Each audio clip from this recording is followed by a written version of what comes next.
হ্যাঁ, হ্যালো বন্ধুরা, আমি আজকে তোমাদের সঙ্গে সরু চাকলির রেসিপি শেয়ার করতে চললাম। এবার ঠান্ডা কমে যাচ্ছে, সেজন্য আর তাড়াতাড়ি বানিয়ে ফেলতে হবে, নাহলে গরম পড়ে গেলে আর ভালো লাগবে না।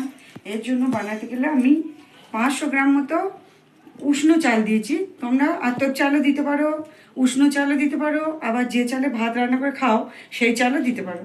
তার সাথে বিউলির ডাল। এবার চাল যা দেবে সেই পরিমাণের সাথে বিউলির ডালটা 3/1 ভাগ দেবে। চালটা 3 ভাগ দেবে, বিউলির ডালটা 1 ভাগ দেবে। এটা এবার মিক্সিতে আমি পেস্ট করে নিচ্ছি। কিভাবে পেস্ট করছি দেখো।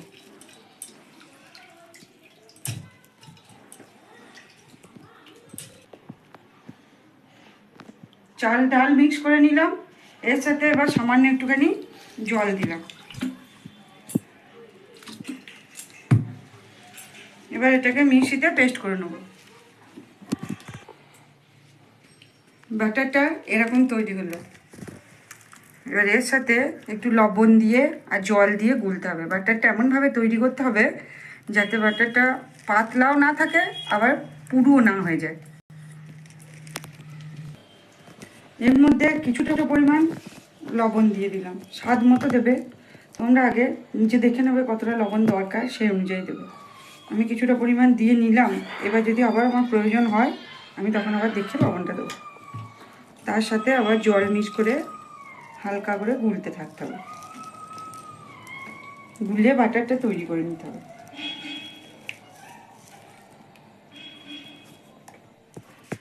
হ্যাঁ, তো বন্ধুরা, বাটারটা এইভাবে তৈরি করে নিলাম। না খুব ঘন হবে, না খুব পাতলা হবে। তার মধ্যে শুধুমাত্র লবণ মিশিয়েছি, আর কিচ্ছু মেশাইনি, আর একটু জল।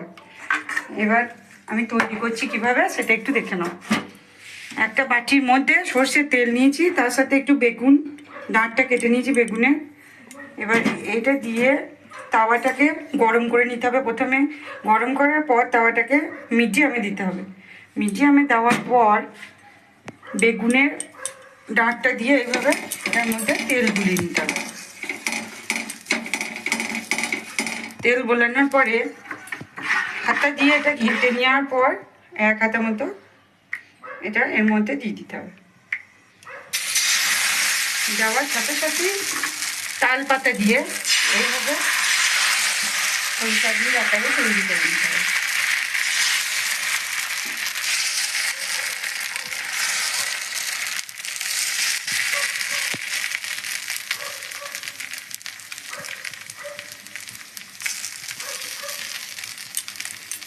এবং এটাকে কিছুক্ষণ ঢাকা দিয়ে রেখে দিতে হবে। কিছুক্ষণ বলতে 40-50 সেকেন্ড মতো বটে, 1 মিনিট রাখলেও ক্ষতি নেই। এটা মিডিয়ামে থেকে গেল। এবার ঢাকা দিয়ে রেখে দেওয়ার পর আস্তে আস্তে ওটা তৈরি হওয়ার পর তখন ঢাকা খুলতে হবে।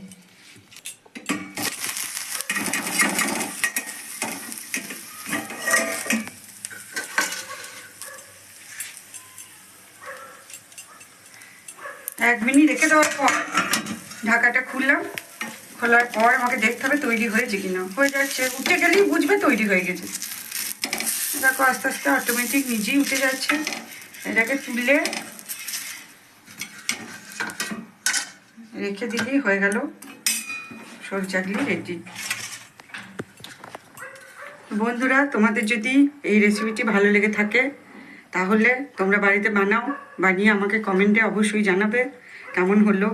এবং আমার চ্যানেলটিকে সাবস্ক্রাইব করে আমার পাশে থাকবে।